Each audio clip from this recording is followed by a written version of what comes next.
നമ്മുടെ മക്കൾ പുതിയ ഒരു അധ്യയന വർഷത്തിലേക്ക് പ്രവേശിക്കാനിരിക്കുക. നിലവിലുണ്ടായിരുന്ന സ്കൂൾ മാറി പുതിയൊരു സ്കൂൾ തേടി പോകും. പുതിയ ക്യാമ്പസുകളിലേക്ക് നമ്മുടെ കുട്ടികൾ പ്രവേശിക്കും. ചിലപ്പോൾ സ്കൂൾ എന്ന തലം മാറി കോളേജ് തലങ്ങളിലേക്ക് നമ്മുടെ മക്കൾ, ആൺകുട്ടികൾ പെൺകുട്ടികൾ മാറും. റിസൾട്ടുകൾ പ്രഖ്യാപിച്ചുകൊണ്ടിരിക്കുന്നു. TC മേടിച്ച് അങ്ങോട്ടും ഇങ്ങോട്ടും മാറ്റങ്ങൾ നടത്തിക്കൊണ്ടിരിക്കുന്നു. ഇവിടെയെല്ലാം ഭൗതികമായ ദുനിയാവുമായി ബന്ധപ്പെട്ട അതിൻ്റെ വശങ്ങളെക്കുറിച്ച് അറിഞ്ഞ് നന്നായി ആലോചിച്ച് ആരെയും പഠിപ്പിക്കേണ്ടതില്ലാത്ത വിധേന നമുക്കറിയാം എന്തൊക്കെ ചെയ്യണമെന്നത്. പക്ഷെ ഇവിടെയും ചിലരൊക്കെ ദുനിയാവ് മാത്രം മോഹിക്കുന്ന ചിലരുണ്ട്. അവർക്ക് ഉയർന്ന വിദ്യാഭ്യാസം വേണം, മക്കളൊക്കെ വലിയ വലിയ ദർജകളിലെത്തണം, നല്ല പണമുണ്ടാവണം, നാട്ടിലൊക്കെ വലിയ സ്റ്റാൻഡേർഡ് ഉണ്ടാവണം. അതിനപ്പുറത്ത് ഒരു ലക്ഷ്യവുമില്ലാത്തൊരു ബാപ്പയും ഉമ്മയുമാണ് നമ്മളെങ്കിൽ നമ്മൾ വലിയ നഷ്ടത്തിലാണ്. നമ്മുടെ ഏത് കാര്യത്തിൻ്റെ പിന്നിലും നമുക്ക് ദുനിയാവ് മാത്രം മോഹിക്കുന്ന അവസ്ഥ ഉണ്ടാകാൻ പാടില്ല. ആത്യന്തികമായി നമ്മുടെ ലക്ഷ്യം മറ്റൊന്നാണ്, പരലോകം. നമുക്ക് ഏറ്റവും ലളിതമായി പഠിക്കാൻ പറ്റുന്ന സൂറത്തുൽ ബഖറയിലെ 200, 201 രണ്ട് ആയത്തുകൾ. രണ്ട് തരത്തിൽ മനുഷ്യന്മാർ പ്രാർത്ഥിക്കുന്നതാണ്. ഒന്നാമത്തെ വിഭാഗം ആളുകൾ പ്രാർത്ഥിക്കുന്നത്, പടച്ചോനെ ഞങ്ങൾക്ക് ദുനിയാവ് തരണേന്നാണ്. എൻ്റെ കച്ചവടം, ജോലി, വരുമാനം, വീട്, വാഹനം, ഈ ഒരു ചിന്തക്കപ്പുറത്തേക്ക് മറ്റൊന്ന് കടന്നു പോകാത്തവരാണ് അവര്. അള്ളാന്റെ ഖുർആൻ പറയാണ്, അവര് നാശത്തിലാണ്. ദുനിയാവ് കിട്ടും ചിലപ്പോ. ഫമിനന്നാസ്, മനുഷ്യരിൽ ചിലരുണ്ട്, മയ്യഖൂലു, അവര് പ്രാർത്ഥിക്കും, റബ്ബനാ ആതിനാ ഫിദ്ദുനിയാ, പടച്ചോനെ ദുനിയാവിൽ ഞങ്ങൾക്ക് തരണേ, ദുനിയാവ് തരണേ എന്നവരിങ്ങനെ നന്നായി ആത്മാർത്ഥമായി പ്രാർത്ഥിക്കുന്നവരാ. വമാ ലഹു ഫിൽ ആഖിറതി മിൻ ഖലാഖ്, പരലോകത്ത് നാശമല്ലാതെ അവർക്കൊന്നും ലഭിക്കൂല. ഇവിടെ ലക്ഷ്യം മുഴുവൻ, തലയിലുള്ളത് മുഴുവൻ, ചിന്തകൾ മുഴുവൻ ഇതായിരുന്നു. എന്നാൽ ചില നല്ല മനുഷ്യന്മാരുടെ അടയാളം തൊട്ടടുത്ത ആയത്തിൽ പറയാണ്, വമിൻഹും, അവരിൽ തന്നെ, മനുഷ്യരിൽ തന്നെ ചിലരുണ്ട്, മയ്യഖൂലു, അവരിങ്ങനെയാ പ്രാർത്ഥിക്കുക, റബ്ബനാ ആതിനാ ഫിദ്ദുനിയാ ഹസന, റബ്ബേ ദുനിയാവിലെ എല്ലാ ഹസനത്തും ഞങ്ങൾക്ക് തരണേ. എല്ലാം പെട്ടു. അതിൻ്റെ വിശദീകരണം വായിക്കുമ്പോൾ തഫ്സീറുകളിൽ കാണാൻ സാധിക്കും, സമ്പാദ്യം, മക്കള്, വീട്, ജോലി, വരുമാനം, ദുനിയാവിൻ്റെ എല്ലാ നന്മകളും ഞങ്ങൾക്ക് തരണേ. വഫിൽ ആഖിറതി ഹസന, ഇത് കഴിഞ്ഞാൽ, ഇത് നശിച്ചാൽ പുതുതായൊരു മറ്റൊരു ലോകം നമുക്കുണ്ടല്ലോ, ആ ആഖിറത്തിന്റെ ഏറ്റവും നല്ല നന്മകൾ ഞങ്ങൾക്ക് തരണേ. അതിനേക്കാൾ ഉപരി വഖിനാ അദാബന്നാർ, കത്തിയെരിയുന്ന, ആളിക്കത്തുന്ന, മനുഷ്യന് സഹിക്കാൻ പറ്റാത്ത കല്ലുകളും മനുഷ്യരും കത്തിക്കുന്ന നരകത്തിന്റെ അദാബ് ഒരു മനുഷ്യനും താങ്ങാനാവാത്തതാണ്. റബ്ബേ ഞങ്ങളെ അതിൽ നിന്ന് രക്ഷപ്പെടുത്തണം.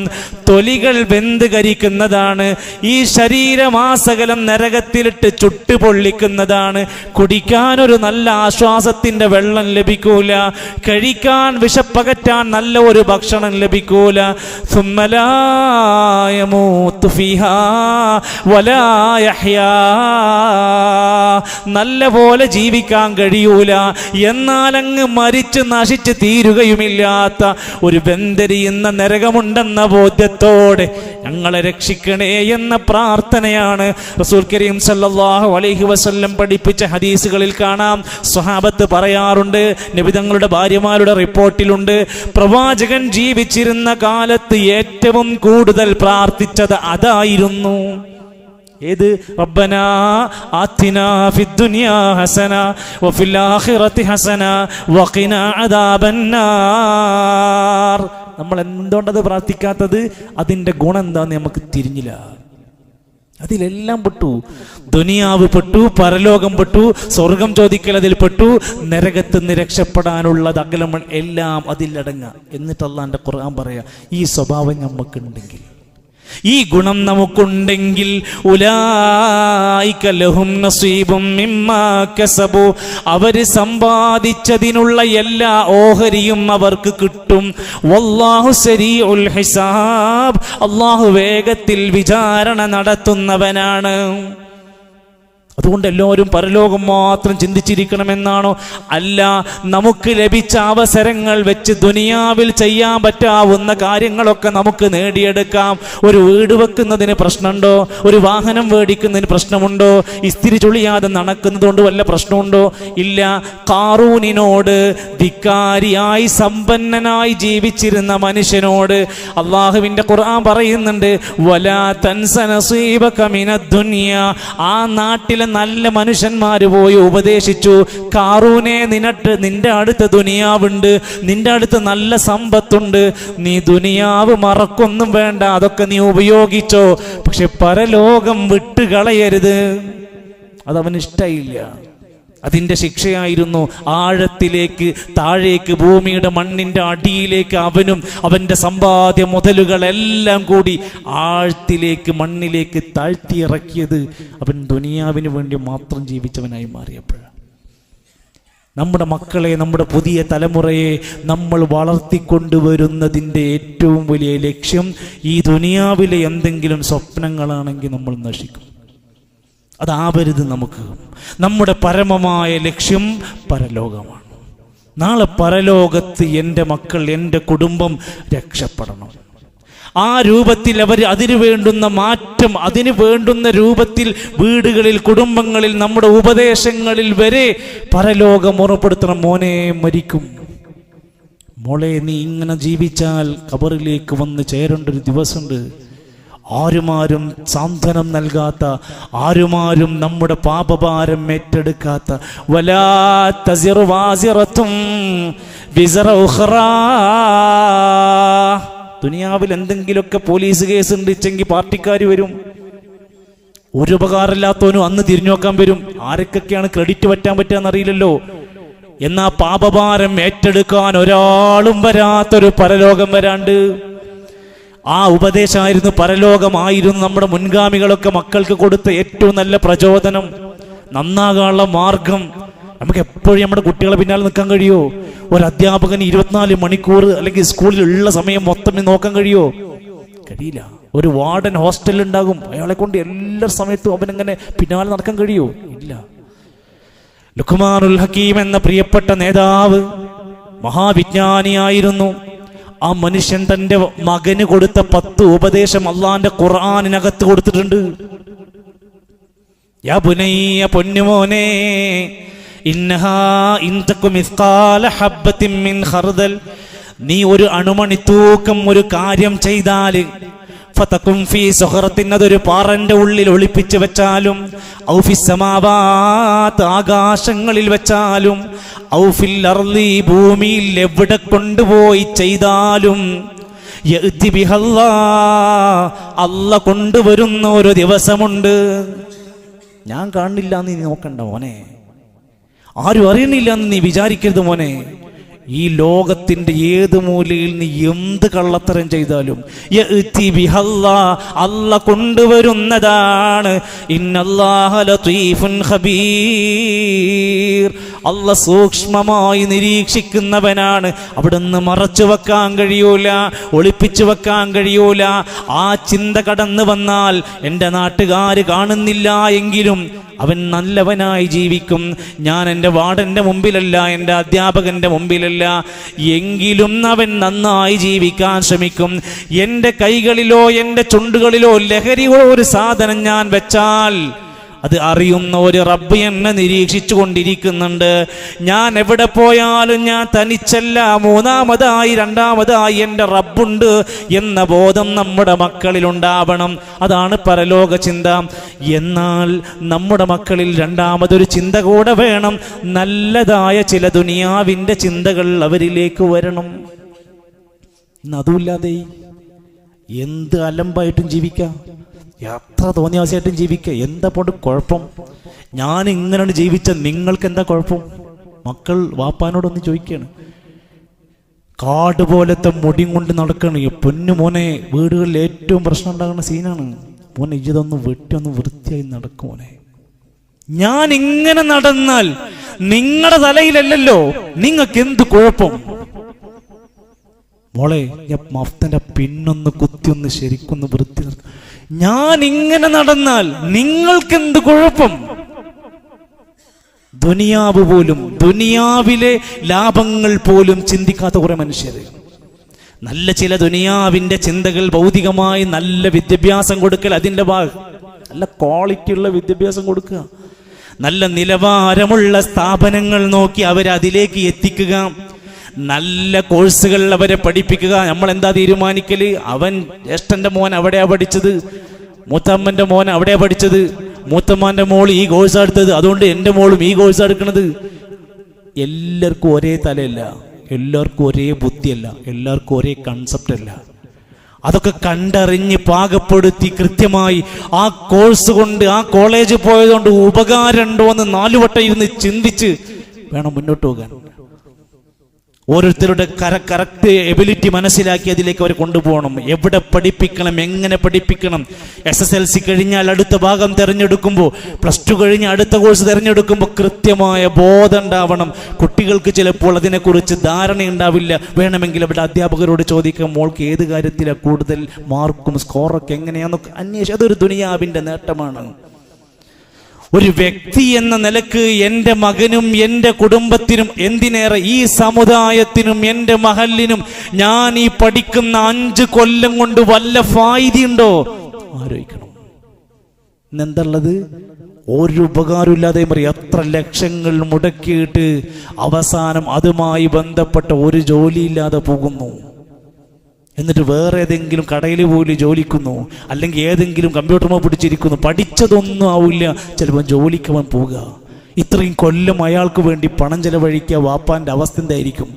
ഒരുപാട് രക്ഷിതാക്കൾ പരാതി വന്ന് പറയുന്നുണ്ട്, നീണ്ട 5 വർഷങ്ങളാണ് കടന്നു പോകുന്നത്, ചില കോഴ്സുകളൊക്കെ 6 വർഷക്കാലങ്ങളൊക്കെ.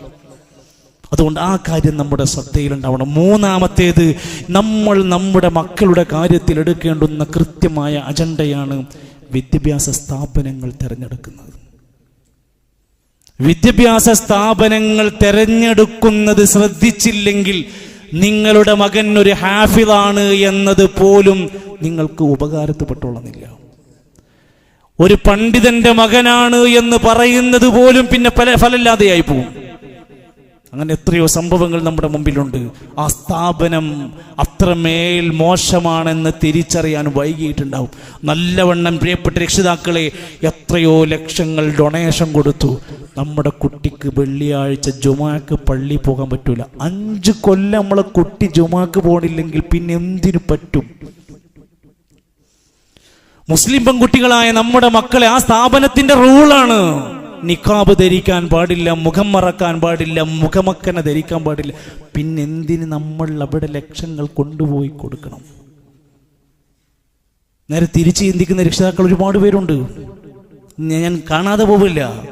ഗൗരവമായി രക്ഷിതാക്കൾ ജുമഅക്ക് പോലും പങ്കെടുക്കാൻ പറ്റാത്ത, അതുപോലെ നമസ്കാരത്തിന് പോലും പോകാൻ പറ്റാത്ത, അടുത്ത പള്ളികളോ ക്യാമ്പസിന് പള്ളികളോ ഒന്നുമില്ലാതെ വെറും ഒരു കോഴ്സ് മാത്രം സ്വപ്നം കാണുന്നവരെ നമുക്ക് നഷ്ടമാണ്. നമ്മുടെ സ്ഥാപനങ്ങളുടെ കാര്യത്തിൽ ആ നിലക്ക് അതുപോലെ തന്നെ പറ്റുമെങ്കിൽ അതിൻ്റെ പരിസരങ്ങളിൽ ദീനിയായ അന്തരീക്ഷം ലഭിക്കുന്ന CRE പോലെ QHLS പോലെ കുട്ടികൾക്ക് ദീനിൻ്റെ ഒരു അന്തരീക്ഷം എവിടുന്നെങ്കിലും കിട്ടണമെന്ന് കൂടെ ചിന്തിച്ചിട്ട് വേണം നമ്മൾ ഈ നിലക്ക് നമ്മുടെ മക്കളുടെ പഠനത്തിൻ്റെ കാര്യത്തിൽ കൊണ്ടുപോകേണ്ടത്. ചില രക്ഷിതാക്കളൊക്കെ ക്യാമ്പസിൽ ഹോസ്റ്റലുണ്ട്, ഹോസ്റ്റൽ ഫ്രീ ആണ്, പക്ഷെ എൻ്റെ കുട്ടി അവിടെ നിൽക്കണില്ല. എന്ത്? ഞങ്ങൾ പുറത്ത് നിർത്തുകയാണ്. എന്തിനാ പുറത്ത് നിർത്തുന്നത്? അങ്ങനെ ആകുമ്പോൾ ജുമാക്ക് പോകാം, നിസ്കാരത്തിന് തൊട്ടടുത്ത പള്ളിയിൽ പോകാം, അവിടെ നടക്കുന്ന ദഅവ ദീനീ പ്രവർത്തനങ്ങൾ എൻ്റെ കുട്ടിക്ക് പങ്കാളിയാകാം. അവിടെ 2000 രൂപ പോണതിനേക്കാൾ ലാഭം എൻ്റെ കുട്ടിൻ്റെ ഈമാൻ നഷ്ടപ്പെടൂല, എൻ്റെ കുട്ടിക്ക് ഇതുവരെ ലഭിച്ചിരുന്ന ധാർമ്മിക ചട്ടക്കൂട് പൊളിഞ്ഞു പോകൂല എന്ന് തീരുമാനിക്കാൻ പറ്റുന്നൊരു അവസരമാണത്. 4-ാമത്തെ കാര്യം, പ്രിയപ്പെട്ട രക്ഷിതാക്കളെ, വിശദീകരിക്കുന്നില്ല, വെല്ലുവിളികളുടെ കാലഘട്ടമാണ്. നമ്മളെ പഴയ കാലഘട്ടമൊക്കെ മാറി. നമ്മൾ പണ്ട് നടന്നിരുന്ന, പണ്ട് ജീവിച്ചിരുന്ന സംവിധാനങ്ങൾക്കൊക്കെ ഭേദം വന്നിട്ടുണ്ട്. പുതിയ സംവിധാനങ്ങൾ ഒരുപാട് മാറ്റത്തിരുത്തലുകൾക്ക് വിധേയമായിക്കൊണ്ടിരിക്കുക. ഇവിടെ രക്ഷിതാക്കൾ ജാഗ്രത കാണിച്ചില്ലെങ്കിൽ, ശ്രദ്ധിച്ചില്ല എങ്കിൽ, ഈ മോശം അന്തരീക്ഷങ്ങളെ ശ്രദ്ധിച്ചില്ല എങ്കിൽ, ഒരു വിദ്യാർത്ഥി സഞ്ചരിച്ചു കൊണ്ടിരിക്കുന്ന ഒരു വല്ലാത്ത വെല്ലുവിളിയുടെ കാലഘട്ടത്തിൽ ലഹരിയിലും മോശമായ ക്യാമ്പസ് രാഷ്ട്രീയത്തിലും അടിയിലും കൊലപാതകത്തിലും ആത്മഹത്യയിലുമായി മുന്നോട്ട് പോയിക്കൊണ്ടിരിക്കുമ്പോൾ നമ്മൾ എന്ത് ചെയ്യണം?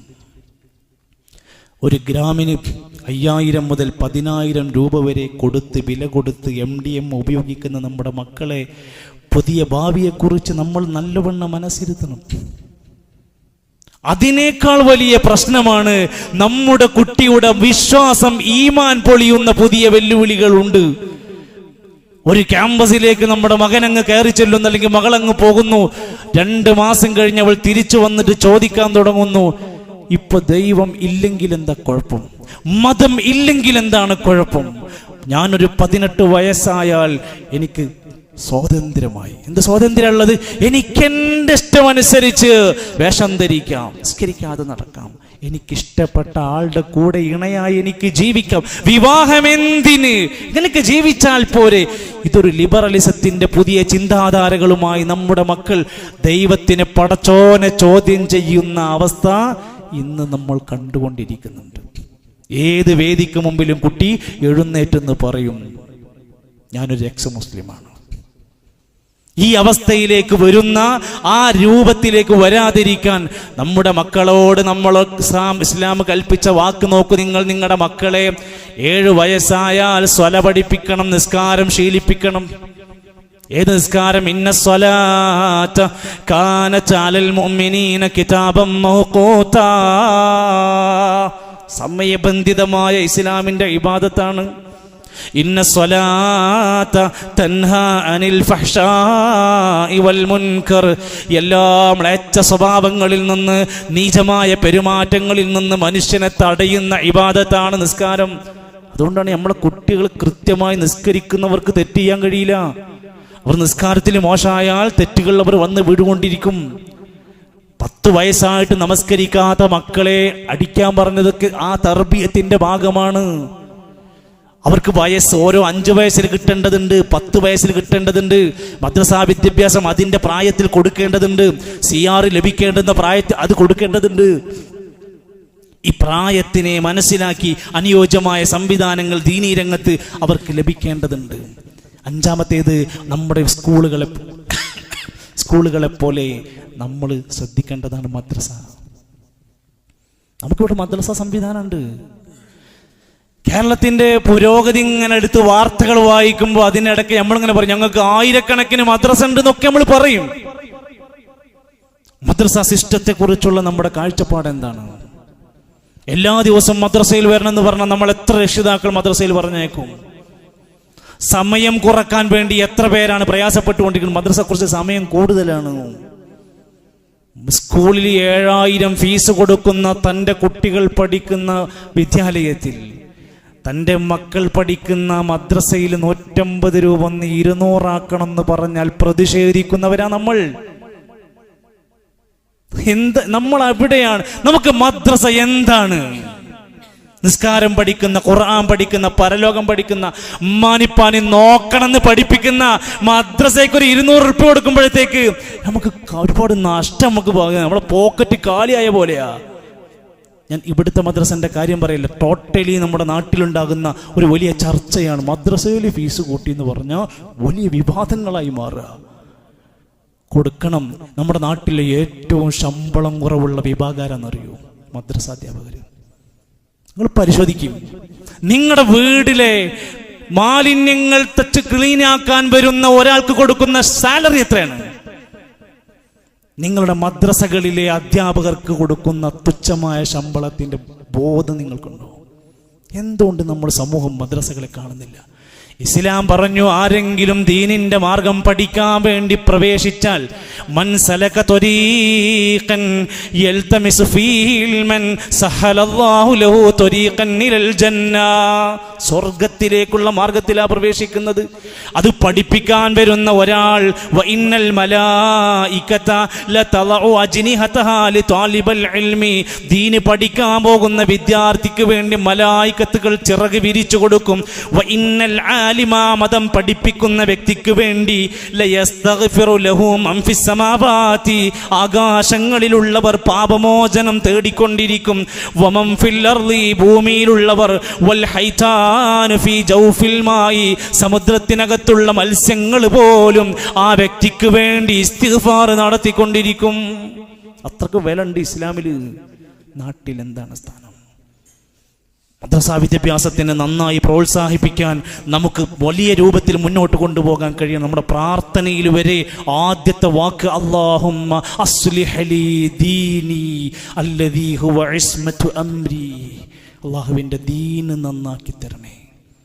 ദീന് നന്നാക്കുന്നതിൽ വലിയ ഘടകമാണ് ദീനി വിദ്യാഭ്യാസം എന്ന് നമുക്ക് ഓർമ്മയുണ്ടാവണം.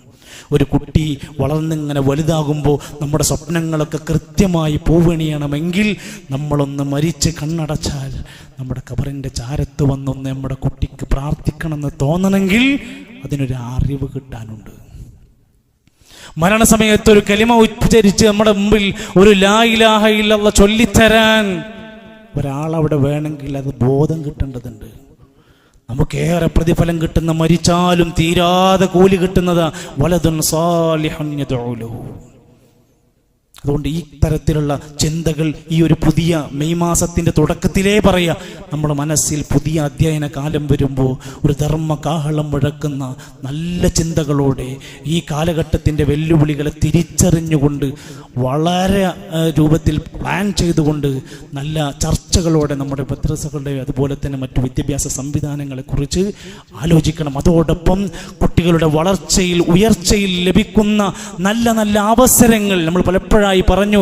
ഈ വരുന്ന 11-ാം തീയതി പെരിന്തൽമണ്ണയിൽ വിദ്യാർത്ഥി തലമുറയുടെ നീറുന്ന ഒരുപാട് പ്രതിസന്ധികളെ ഞാൻ അവിടെ സന്ദർശിച്ചിരുന്നു. ആ സമ്മേളന നഗരിയിൽ ഒരുപാട് കുട്ടികളും അധ്യാപകരൊക്കെ മദ്രസാ വിദ്യാർത്ഥികളും ക്യാമ്പസ് തലങ്ങളിലൊക്കെ ഉള്ളവർ വന്ന് ആ സ്ഥലത്ത് നടക്കുന്ന എക്സിബിഷനൊക്കെ കണ്ട് അവർ പലരും കരഞ്ഞുകൊണ്ട് ഈ പടിയിറങ്ങുകയും പ്രശ്നങ്ങൾക്കും അവരുടെ പ്രയാസങ്ങൾക്കും പരിഹാരം തേടി കൗൺസിലിംഗ് ഡെസ്കിൽ വന്ന് മനസ്സ് തുറന്ന രക്ഷിതാക്കളൊക്കെ ഞങ്ങൾ കണ്ടിട്ടുണ്ട്. ഇൻഷാ അല്ലാഹ് ഒരു പരിഹാരത്തിന് വേണ്ടിയുള്ളൊരു ഒരു സൂചന മാത്രമാണ്. നമ്മുടെ മക്കളെ നമ്മളതിലേക്ക് പറഞ്ഞയക്കണം. ആൺകുട്ടികൾക്കും പെൺകുട്ടികൾക്കും പ്രത്യേകം വാഹനം ഇവിടുന്ന് പുറപ്പെടുന്നുണ്ട്. ചക്കരക്കല്ലിൽ നിന്ന് ഇൻഷാ അല്ലാഹ് വരുന്ന ഞായറാഴ്ച 8:30 മണിക്ക് ആ വാഹനം പുറപ്പെടുമ്പോൾ മറ്റൊരു തടസ്സവും പറയാതെ നമ്മുടെ മക്കൾ ഒരു ദിവസം ഈ ഒരു സ്വന്തത്തിൻ്റെ രക്ഷയ്ക്ക് വേണ്ടി അതിലുണ്ടാകണമെന്ന് നമ്മളൊക്കെ കൃത്യമായി ഉറപ്പിക്കേണ്ടതുണ്ട്. ആ രംഗത്ത് സേവനമനുഷ്ഠിക്കുന്ന, കഠിനാധ്വാനം ചെയ്യുന്ന, അതിൻ്റെ നിരവധി സാമ്പത്തിക ചെലവുകൾക്ക് നമ്മളെ കൊണ്ട് സാധ്യമാകുന്ന ഒരു വിഹിതം നൽകാൻ മനസ്സറിഞ്ഞൊരു പ്രാർത്ഥനയോടെ അതിൻ്റെ കൂടെ നിൽക്കാൻ, അതിൻ്റെ മുന്നിലും പിന്നിലുമായി നമുക്ക് ചെയ്യാവുന്ന നന്മകളിലൊക്കെ സഹകരിച്ചു കൊണ്ട് കൂടെ ഉണ്ടാകണമെന്ന് കൂടെ സൂചിപ്പിക്കുകയാണ്. അല്ലാഹു സുബ്ഹാനഹു വ തആല നമ്മുടെ സ്വന്തം മക്കളെ നാളെ പരലോകത്ത് നമുക്ക് ഉപകരിക്കുന്ന മക്കളാക്കി തരികയും ദുനിയാവിൽ കൺകുളിർമ കൊണ്ട് ആസ്വാദനകരമായി സുഖകരമായ ശുഭകരമായ ശുഭാപ്തി വിശ്വാസത്തോടെ ജീവിക്കാൻ പറ്റാവുന്ന നല്ല മക്കളാക്കി അല്ലാഹു നമുക്ക് നൽകി അനുഗ്രഹിക്കുമാറാകട്ടെ. അൽഹംദുലില്ലാഹി റബ്ബിൽ ആലമീൻ വൽ ആഖിബത്തു ലിൽ മുത്തഖീൻ വലാ ഉദ്വാന ഇല്ലാ അലൽ ളാലിമീൻ വസ്സലാത്തു വസ്സലാമു അലാ റസൂലിഹിൽ അമീൻ വഅലാ ആലിഹി വസഹ്ബിഹി അജ്മഈൻ. أيها الإخوة والأخوات أوصيكم وإياي ثانيا بتقوى الله. അല്ലാഹുവിൻ്റെ നിയമനിർദ്ദേശങ്ങൾ പാലിച്ചുകൊണ്ട് ജീവിതത്തിൽ തഖ്വയുള്ളവരായി മുത്തഖീങ്ങളായി മുസ്ലിഹീങ്ങളായി ജീവിക്കണേ എന്ന് എന്നെയും നിങ്ങളെയും ഓർമ്മപ്പെടുത്തുകയാണ്.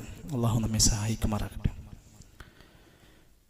വിദ്യാർത്ഥി കാലഘട്ടത്തിലെ സുപ്രധാനമായ ഏടുകളാണ് പെൺകുട്ടികൾ എന്നത്. ആ മക്കൾക്ക് നല്ല ഉൾക്കാഴ്ച അത്യാവശ്യമാണ്. ഏറ്റവും ചൂഷണം ചെയ്യപ്പെടുന്ന വിഭാഗമാണ് പെൺകുട്ടികൾ. അതുകൊണ്ട് തന്നെ നമ്മുടെ തൊട്ടടുത്ത കൂടാളി പള്ളിയിൽ സലഫി മസ്ജിദിൽ വരുന്ന 8, 9, 10 ക്ലാസ്സിലെ കുട്ടികൾക്ക് വേണ്ടി ഒരു സഹവാസ ക്യാമ്പ് തൊട്ടടുത്ത ദിവസങ്ങൾ നിങ്ങൾക്ക് അറിയിപ്പായിട്ട് ലഭിക്കും. ആ കുട്ടികളെ, പെൺകുട്ടികളെ പ്രത്യേകിച്ചും അതിലേക്ക് പറഞ്ഞയക്കാൻ ശ്രദ്ധിക്കേണ്ടതുണ്ട് എന്ന് കൂടി സന്ദർഭത്തിൽ ഓർപ്പെടുത്താം. നമ്മളൊക്കെ ജീവിതത്തിൽ ഇന്നല്ലെങ്കിൽ നാളെ ഒരു ദിവസത്തിൽ ഈ ലോകത്തോട് വിട പറയും. ഒട്ടനേകം ആളുകളുടെ മരണവാർത്തകൾ നമ്മൾ കേട്ടുകൊണ്ടിരിക്കും. ആ മരണവാർത്തകൾക്കിടയിൽ ചിലപ്പോൾ ഒരു ദിവസം നമ്മുടേതാകാം, നമ്മുടെ പ്രിയപ്പെട്ടവരുടേതാകാം. ഒരാൾ മരിച്ചാൽ ചെയ്യേണ്ടുന്ന സുപ്രധാനമായ ബാധ്യതകൾക്ക് പോലും ഇന്ന് ആളുകളില്ലാത്തൊരു സമയമുണ്ട്. അതൊക്കെ നടക്കും. ഞാനില്ലെങ്കിലും അതൊക്കെ നടക്കും. അതുകൊണ്ട് ഞാനൊന്ന് പോയില്ലെങ്കിലും, ഞാൻ അവിടെ എത്തിയില്ലെങ്കിലും അതൊക്കെ ആളുകളുണ്ടല്ലോ. പക്ഷെ നമുക്കൊരു റോള് പടച്ചോ നിശ്ചയിച്ചിട്ടുണ്ട്. ഒരു ജനാസ, ഒരാൾ മരിച്ചാൽ ചെയ്യേണ്ടുന്ന സുപ്രധാനമായ കാര്യങ്ങളെ ഇസ്ലാം വിലയിരുത്തി. തഗ്സീലൽ മയ്യിത്തി, ആ മയ്യത്തിനെ കുളിപ്പിക്കണം. പഠിക്കാത്തവരൊക്കെ പഠിക്കണം. സ്വന്തം കുടുംബത്തിലെ മയ്യത്തുകളെ കുളിപ്പിക്കാൻ പറ്റാവുന്ന അറിവുള്ള, അതിന് കഴിവുള്ളവരായി നമ്മൾ മാറണം. ഭർത്താവ് ഭാര്യയുടെ മയ്യത്ത് കുളിപ്പിക്കുന്ന രംഗമൊക്കെ ഹദീസുകളിലൊക്കെ പഠിപ്പിച്ച രംഗം കാണാൻ സാധിക്കും. വേണം നിർബന്ധമൊന്നുമല്ല പറയുന്നത്. പക്ഷെ നമുക്ക് നമ്മുടെ കുടുംബങ്ങളുടെ ജനാസ കുളിപ്പിക്കാൻ പറ്റണം. അതൊരു ബാധ്യതയാണ്. ആ കുളി കഴിഞ്ഞതിന് ശേഷം അതിനെ കഫൻ ചെയ്യാൻ അറിയണം. വലിയ പണിയൊന്നുമില്ല. 3 വെള്ളത്തുണിയിലേക്ക് കൃത്യമായ രൂപത്തിൽ അതിന് പൊതിയാൻ കഴിയുക. വഹമലുഹു, എന്നിട്ട് ആ മയ്യത്ത് കട്ടിലിൽ ചുമന്ന് കൊണ്ടുപോകാൻ. എല്ലാവർക്കും എല്ലാം കഴിയില്ലല്ലോ. കുളിപ്പിക്കാൻ കഴിയുന്നവർ കുളിപ്പിക്കട്ടെ, കഫൻ ചെയ്യാൻ കഴിയുന്നവർ അത് ചെയ്യട്ടെ. മയ്യത്ത് ചുമക്കാനെങ്കിലും, ഒരു കൈ പിടിക്കാനെങ്കിലും ഞാൻ അവിടെ വേണമെന്ന് നമുക്ക് ഓർമ്മ ഉണ്ടാവണം. നമ്മൾ ചിന്തിക്കണം. വസ്സലാത്തു അലൈഹി, ഇതിനേക്കാൾ പ്രാധാന്യമാണ് ആ മയ്യത്ത് അവിടെ വെച്ച് നിസ്കാരം നടക്കുന്ന സമയത്ത് നിസ്കാരത്തിന്റെ പിന്നിൽ, ആ മയ്യത്തിന് പിന്നിൽ അല്ലാഹുമ്മ ഗഫിർ ലഹു വർഹംഹു എന്ന് പറഞ്ഞ് പ്രാർത്ഥിക്കാൻ നമ്മൾ ഉണ്ടാകണം. എന്തിന്? നമുക്കും ആ മയ്യത്തിനും അതുകൊണ്ട് ഗുണമുണ്ട്.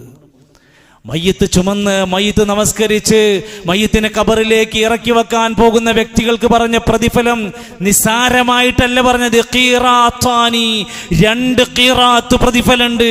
1 ഖീറാത്ത് എന്ന് പറഞ്ഞാൽ ഉഹുദ് മലയോളം വലിപ്പമുണ്ട്. മദീനയിൽ സന്ദർശിച്ചവർക്കറിയാം, മദീനയിൽ ഒരുപാട് മലകൾക്കിടയിൽ ഉയർന്നു നിൽക്കുന്ന മലകളിൽപ്പെട്ടതാണ് ഉഹുദ് മലകൾ. അത്രയേറെ പ്രതിഫലമാണ് മയ്യത്തിന്റെ ഇത്തരത്തിലുള്ള തജ്ഹീസുകളിലേക്ക്, പ്രവർത്തനങ്ങളിലേക്ക് പങ്കെടുക്കുന്നവർക്കുള്ള കൂലി. വദഫ്നുഹു, അവസാനം ആ മയ്യത്തിനെ ഖബറടക്കി, ഖബർ ഇറക്കി വെച്ച്, മൂടുകല്ല് വെച്ച് അത് കൃത്യമായി മറവ് ചെയ്ത് പോരാൻ നമുക്ക് കഴിയണം. അതൊക്കെ പഠിക്കണം. ഇതൊക്കെ എന്നും ഒരാൾ തന്നെ ചെയ്യാൻ കഴിയില്ല.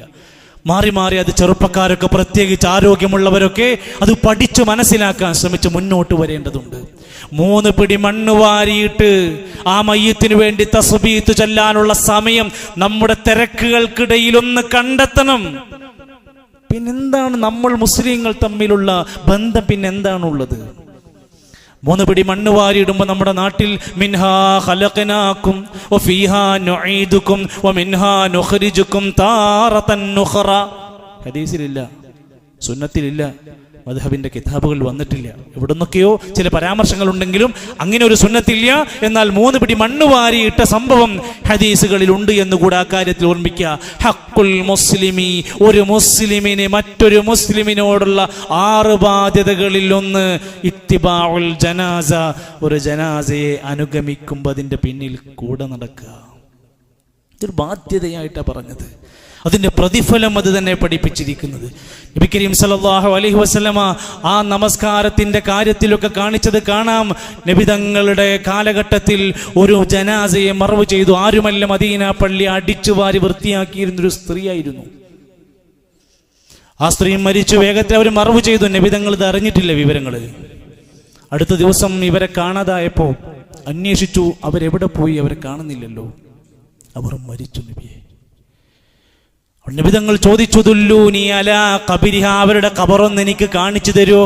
നബിതങ്ങൾക്ക് ലോകത്തെ എല്ലാ കാര്യവും അറിയാമെന്ന് വാദിക്കുന്നവര് ഈ ഹദീസ് പഠിക്ക്. അവരുടെ ഖബറൊന്ന് എനിക്ക് കാണിച്ചു തരുമോ? ഏതാണ് അവരുടെ ഖബർ? സഹാബത്ത് കൂട്ടിക്കൊണ്ടുപോയി കാണിച്ചു കൊടുത്തു. നബി തങ്ങൾ ആ ഖബറിന്റെ ചാരത്ത് നിന്ന് മയ്യിത്ത് നമസ്കരിച്ചു. അവിടെ മയ്യിത്ത് ഉണ്ട് ഖബറിൽ, അവിടെ വെച്ച് നബി നിസ്കരിച്ചു. ആരെങ്കിലും ഇതേപോലെ നാട്ടിൽ മരണം സംഭവിച്ച് ഗൾഫിൽ നിന്നൊക്കെ പെട്ടെന്ന് വരേണ്ടി വന്നു എങ്കിൽ മയ്യിത്ത് കാത്തിക്കണ്ട, മയ്യിത്ത് വേ മറവ് ചെയ്യാൻ പറയൂ. അയാൾ വന്ന് പതുക്കെ ഖബറിങ്ങ് പോയിട്ട് അയാൾക്ക് മയ്യിത്ത് നമസ്കരിക്കാം, അവിടെ മയ്യിത്തുണ്ട്.